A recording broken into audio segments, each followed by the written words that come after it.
r/no sleep, posted by Reddit user RichardSaxon. We have been stationed on the moon since 1988. There's a reason it's been kept a secret. Part 3. At trillions of dollars spent, Ares had been the most expensive project ever undertaken by mankind. It made the cost of the International Space Station seem like pocket change in comparison, but for its purpose, it was worth it. Our goal had been simple: to save humanity from an inevitable invasion, one we'd foreseen since the early 70s, one we'd spent decades preparing for. Despite our best efforts, it had only taken the invaders a few hours to shut us down. In one foul swoop, they'd shut down our entire pod defense grid, killed more than half our crew, and next on their list was Earth. Brendan Clifford had already gathered a team of doctors and engineers at the laboratories in Section 3, but with half the station occupied by a vacuum, getting there would be a challenging task.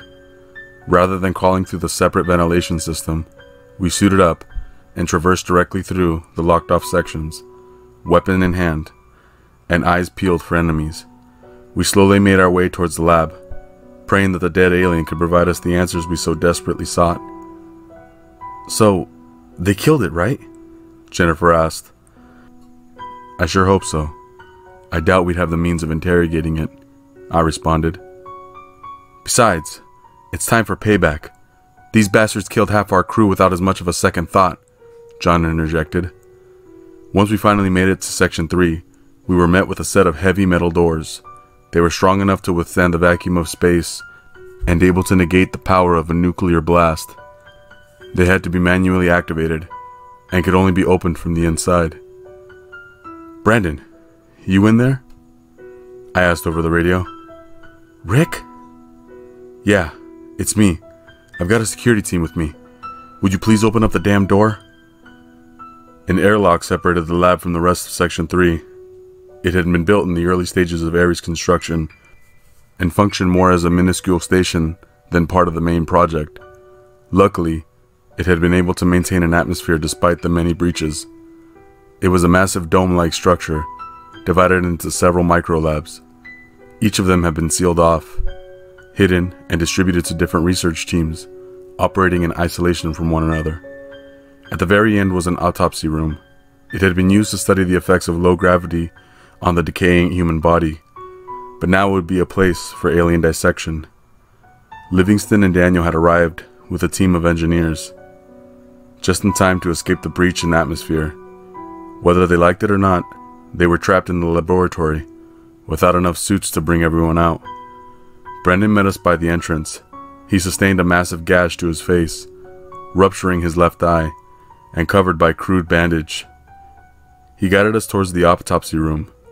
In one of the corners, I noticed a pile of corpses. While I didn't personally know them, I recognized them as the lab's maintenance crew. "What happened to them?" "I was escorting Dr. Livingston and his assistant over here, making sure none of the invaders got them. As we got here, one of the crewmen complained about a loud noise.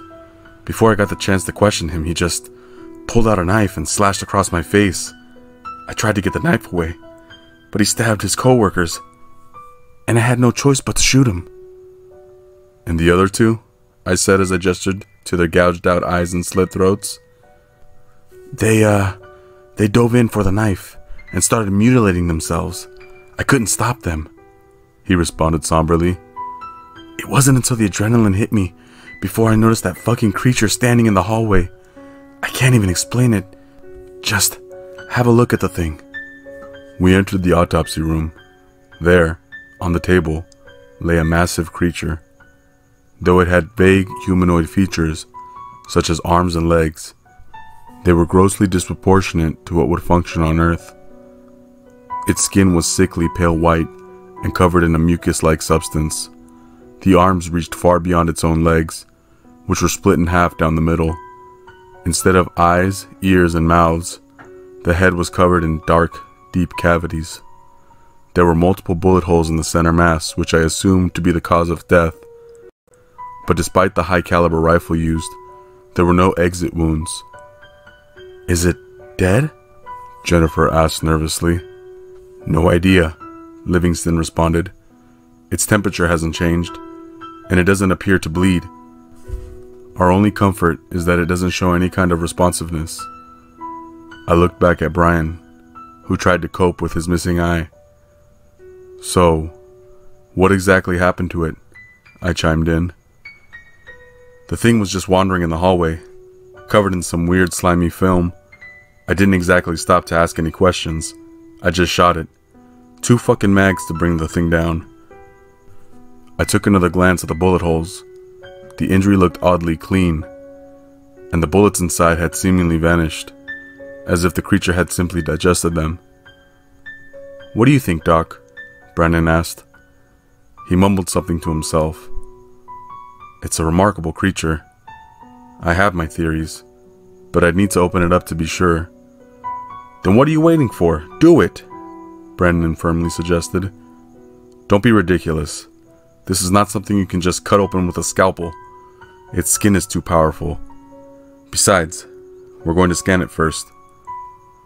The creature must have been 10 feet tall and weighed as much as all of us combined. Together, we pushed it into a portable table and slowly pushed it towards the CT scanner.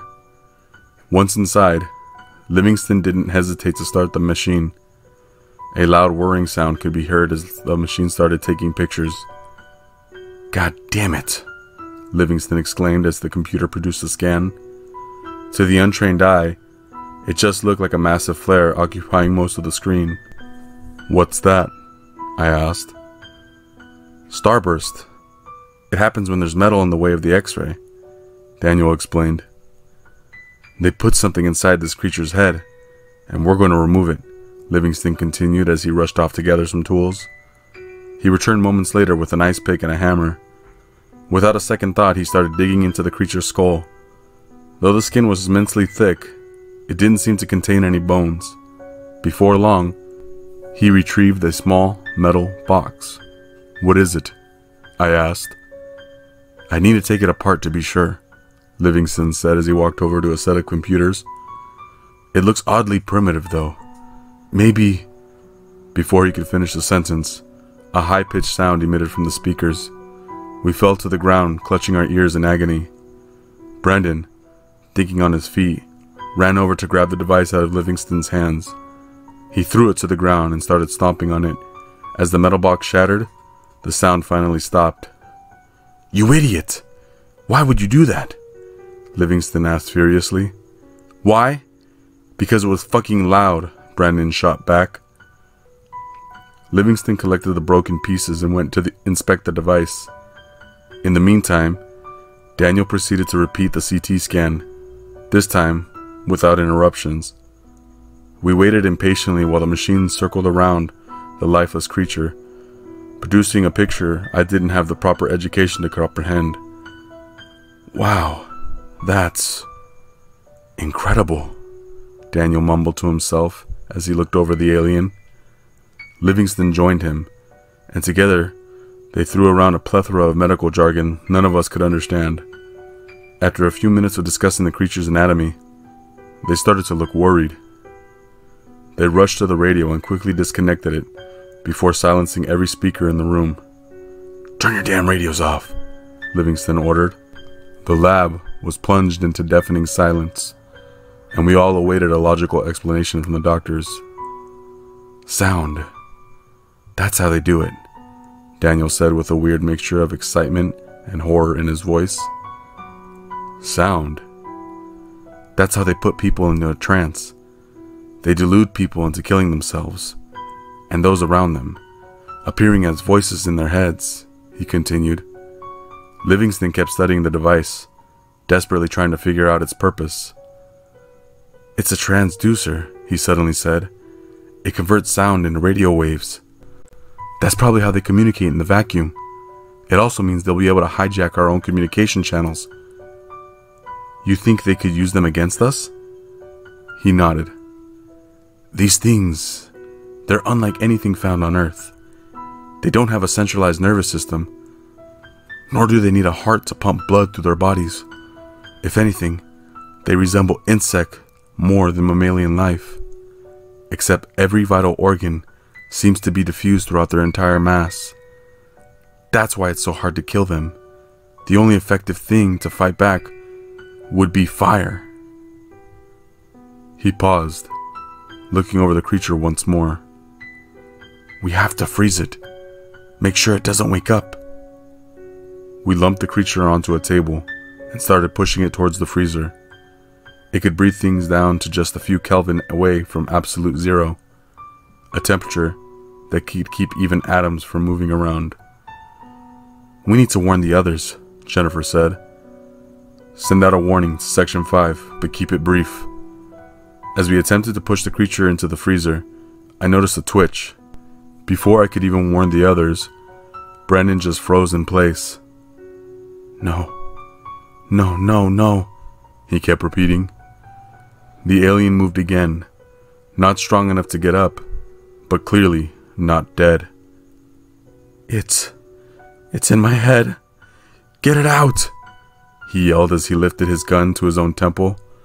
I dove into him, trying to pin his arms down.